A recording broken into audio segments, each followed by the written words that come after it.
Bienvenue à tous sur TV5 Monde, merci de nous rejoindre sur la chaîne francophone. Alors après le Nord Kivu, nous sommes dans le Katanga pour vivre la troisième étape de cette troisième édition du Tour de la RDC, Likasi Lubumbashi.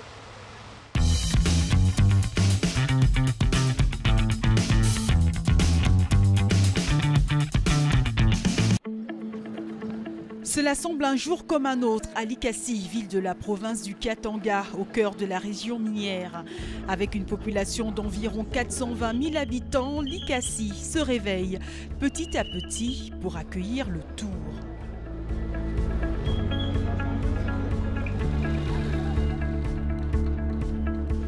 Les coureurs affûtent leurs dernières armes, règlent les derniers détails, car non, aujourd'hui n'est pas un jour comme un autre, c'est jour de la troisième étape de cette troisième édition du Tour de la RDC, et ça se fête.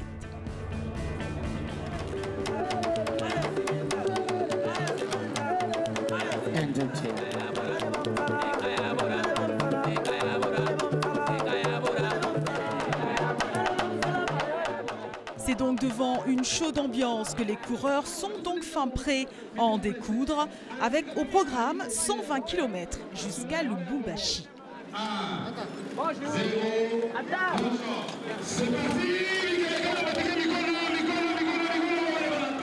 Et puis très vite, de multiples attaques animent la course. Le Français Éric Perraudot part, mais il n'arrive pas à se détacher réellement du reste du peloton, qui recolle souvent assez rapidement. Le peloton est à nouveau groupé jusqu'à l'attaque d'un autre Européen, Steven Wetz, conscient de vouloir conserver le maillot jaune acquis par son coéquipier Bart Tribou la veille. Mais les Angolais dépossédés hier ne comptent pas en rester là et animent la course.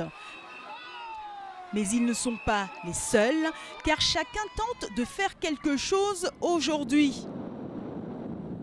Une première partie de course très rythmée, mais le peloton parvient toujours à revenir.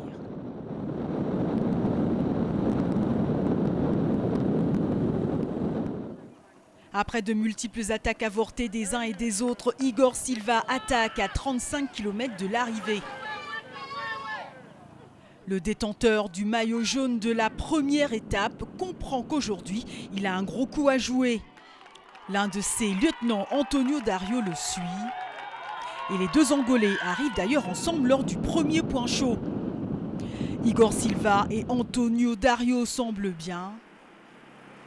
Les deux Angolais roulent jusqu'à avoir 1 minute 54 d'avance sur le reste des poursuivants, où figure le maillot jaune. Un groupe d'intercalés qui a du mal à prendre ses responsabilités et qui montre de nombreuses mésententes.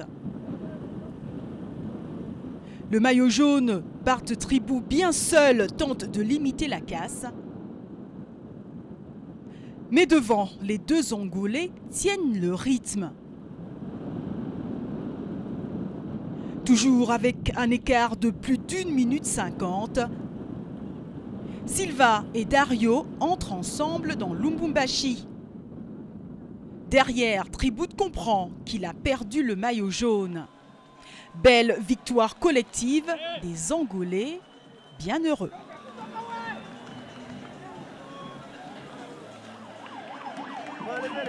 Mais grosse déception pour le Belge Bart Tribou qui perd bel et bien le maillot jaune arraché la veille.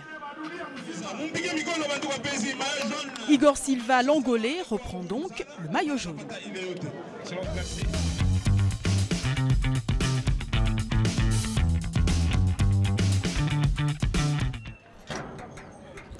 Ça continue à batailler dur durant ce tour. La suite promet d'être palpitante. Il y a le tour, mais il y a également les alentours. Freddy Timba est un artiste pas comme les autres, je dirais même un créateur.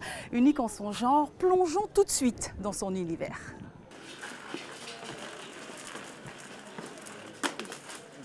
L'inspiration vient de ce que je regarde, la télé, les gens, les cris, les bruits des gens, et je m'inspire. Et aussi de ma propre vie personnelle. Comment je vois une œuvre, quand je vois quelque chose, un élément, par exemple, 2 des cartouches qui tuent, quand je récupère, dans ma tête, j'ai dit, si ça tue quelqu'un, cette personne n'est pas partie pour rien. Moi, je prends cette deuil, je soude, je redonne corps à cela. Dans ma tête, je me dis que cette personne, ces gens qui sont morts pour les deuils, ne sont pas partis pour rien. Donc, ce deuil, quelque part, c'est comme le lien qui reste, le fil qui reste quand on est mort, les photos qui restent dans les murs quand on n'est plus là. Et c'est cet élément-là qui reste. C'est pas chaotique parce que le message, si on va au-delà de ce que j'utilise comme matériaux, c'est le message de la vie, parce que ces éléments ont servi. La cuillère, pour moi, c'est la survie, et c'est pour s'alimenter. C'est juste un élément simple, mais qui interpelle. La femme enceinte symbolise pour moi la renaissance. Ces enfants qui vont naître, même si les problèmes, c'est terre, mais ces enfants-là sont le fruit de l'espoir.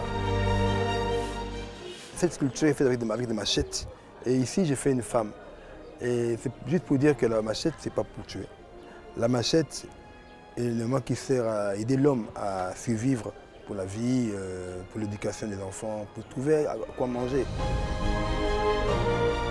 Donc je me définis comme un oiseau qui aime la vie, qui bouge, qui revient, mais qui a la possibilité de récupérer et de laisser des semences qui sont là, qui resteront.